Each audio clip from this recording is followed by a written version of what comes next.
Stop right there. Before you swipe away, I need you to hear something that's going to sting. You're treating your life like it belongs to someone else. You're following advice that wasn't meant for you. You're copying strategies that worked for people who aren't you. You're trying to fit into someone else's blueprint for success. And that's exactly why you're stuck. What if I told you the reason you keep failing isn't because you're not good enough? It's because you're not being you enough. Generic motivation is killing your potential. You've been consuming the same recycled advice as millions of other people. Wake up at 5 a.m. Work harder. Think positive. Hustle more. But what they don't tell you is that what works for the guy with 2 kids, a mortgage, and a corporate job might destroy the single college student with social anxiety and big dreams. What works for the extrovert who thrives on networking might crush the introvert who creates their best work alone. You've been trying to force yourself into someone else's success story instead of writing your own. And your brain knows it. That's why you start strong and burn out fast. That's why you feel like a fraud when you're doing everything right but getting nowhere. Your subconscious is rejecting strategies that don't align with who you actually are. Let's fix this right now. I'm going to walk you through something I call the personal inventory. And this is where most people chicken out because it requires brutal honesty.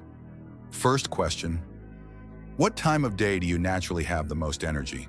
Not what productivity gurus tell you. Not when you think you should. When do you actually feel most alive? I know guys who've tortured themselves trying to become morning people when their brains don't fire up until 2 p.m. They've wasted years fighting their biology instead of leveraging it. Second question: how do you process information best? Are you someone who needs to talk things through, write them down, or think silently? I've seen brilliant people fail because they were trying to journal their way to success when they're verbal processors, or forcing themselves into mastermind groups when they need quiet reflection time. Third question: what actually drives you? Not what sounds noble or impressive. What gets you out of bed on Monday mornings when nobody's watching? Some people are driven by competition, others by contribution, some by freedom, others by security. There's no right answer, but there's your answer. Fourth question: what's your actual capacity right now? Not your potential, not what you wish it was.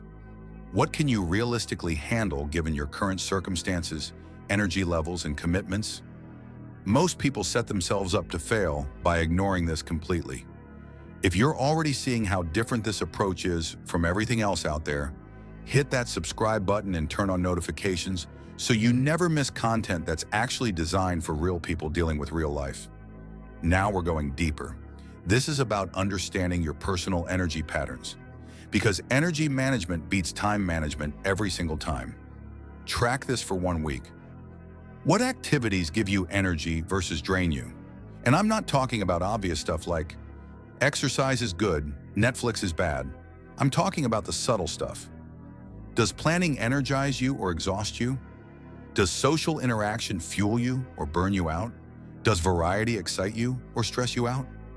I know entrepreneurs who discovered they were killing their productivity by trying to network constantly when they actually recharged through solo work. I know others who were dying in isolation when they needed collaboration to thrive. Your energy signature is unique to you. Stop fighting it and start designing around it. Some people are strategic thinkers in the morning, but creative thinkers at night. Some are analytical early, but intuitive later. Some maintain consistent energy all day, but need specific types of work at specific times. Map your energy to your tasks. Do your hardest thinking when your brain is built for it, not when someone else says you should. This is where it gets interesting. Every successful strategy has a personality type it works best for. The problem is, nobody tells you this. Take goal setting. The SMART Goals framework, it works great for detail-oriented analytical types who get motivated by clear metrics. But if you're a big-picture visionary who gets inspired by emotion and possibility, SMART goals might make you want to quit before you start. Visionary types need what I call North Star goals. Compelling futures that pull them forward, not spreadsheets that push them through tasks. Or consider networking. The work every room approach works for natural extroverts who gain energy from social interaction. But for introverts, that same strategy leads to burnout and shallow connections. Introverts need depth networking, building fewer, stronger relationships through one-on-one conversations and smaller gatherings where they can actually connect. There's another one, habit stacking. Great for people who like structure and routine, terrible for people who rebel against anything that feels restrictive. Those people need flexible frameworks instead of rigid systems.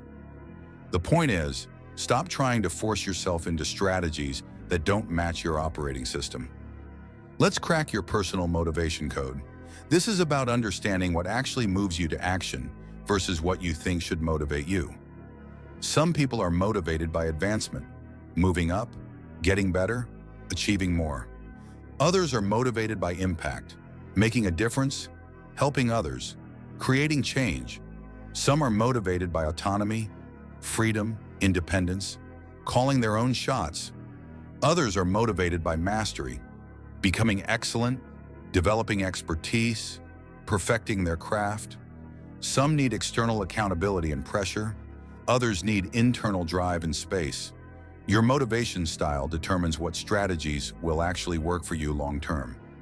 If you're impact-driven, trying to motivate yourself with personal gains won't sustain you. You need to connect your goals to something bigger. If you're mastery-driven, quick wins and shortcuts won't satisfy you. You need challenges that let you develop expertise. If you're autonomy-driven, rigid systems and external accountability will backfire. You need frameworks that give you choice and control.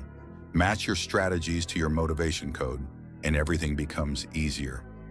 Your life context completely changes what strategies will work for you.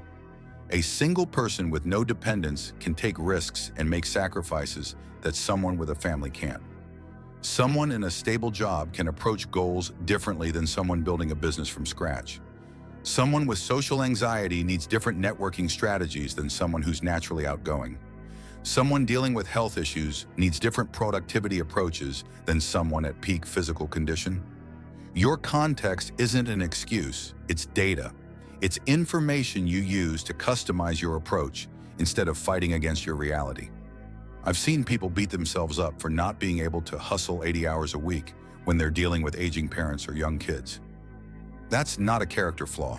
That's called having priorities and being human. Work with your context, not against it. Design strategies that fit your actual life, not the life you think you should have. Now let's talk about turning all this self-knowledge into action. This is your personal implementation formula. Step 1. Pick one area where you've been forcing a generic strategy that doesn't fit you. Maybe you've been trying to wake up early when you're naturally a night owl. Maybe you've been networking at big events when you prefer one-on-one conversations. Step 2. Design a personalized alternative based on your inventory. If you're a night owl, schedule your most important work for late morning or evening. If you prefer deep conversations, seek out coffee meetings in small group settings. Step 3. Run a 30-day experiment. Not a permanent life change, just a test. Track what works and what doesn't. Pay attention to your energy levels, your results, and how sustainable it feels. Step 4. Iterate based on data, not feelings. Your emotions might lie to you about what's working, but your results won't. If you're more productive, more consistent, and less exhausted, you're on the right track. When you will do this, you will face resistance from others. Others will question why you're not following the proven methods.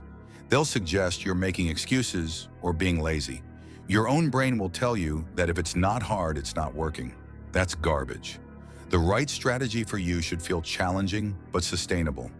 It should push you without breaking you. It should align with your strengths while addressing your weaknesses. When people question your approach, remember, they're judging your strategy based on what would work for them, not what works for you. When your own mind questions it, remember, ease doesn't mean ineffective. Working with your natural patterns instead of against them isn't cheating, it's intelligent.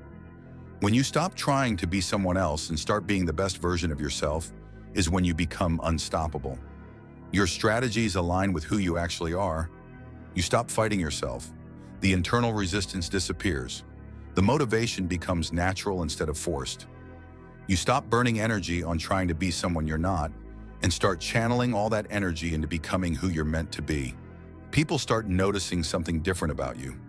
You seem more confident, more focused, more authentic. That's because you are. You're finally working with your design instead of against it. Let me be clear about something. Personalizing your approach doesn't mean making excuses or taking the easy way out. You have to be honest about what actually works for you so you can push yourself harder in ways that matter. You have to acknowledge your natural patterns so you can leverage them for maximum impact. You have to accept your current context so you can make real progress from where you are, not from where you wish you were. Here's your assignment for the next 7 days. Pick one strategy you've been struggling with, something you should be doing but keep failing at. Maybe it's a morning routine, a networking approach, a productivity system, whatever. Ask yourself, how could I modify this to fit my actual personality, energy patterns, and life context? Then test your personalized version for 1 week. No judgment, no comparison to others, just pure experimentation. Pay attention to 3 things. How does it feel? How sustainable is it? What are the results? At the end of the week, you'll have data, real data about what works for the most important person in your success story. You, the person you're meant to become, isn't hiding behind someone else's strategy. They're waiting for you to stop pretending to be someone you're not and start being who you actually are. Your uniqueness isn't a bug in your system. It's your competitive advantage. Your personal quirks, preferences, and patterns aren't obstacles to overcome. They're resources to leverage. The world doesn't need another carbon copy of someone else's success. It needs the original version of yours. So stop trying to fit into someone else's blueprint. Make it personal. If this video helped you, hit subscribe for more no-nonsense content on becoming the man you're meant to be. Comment below with one thing you're going to start doing independently this week. I read every single one.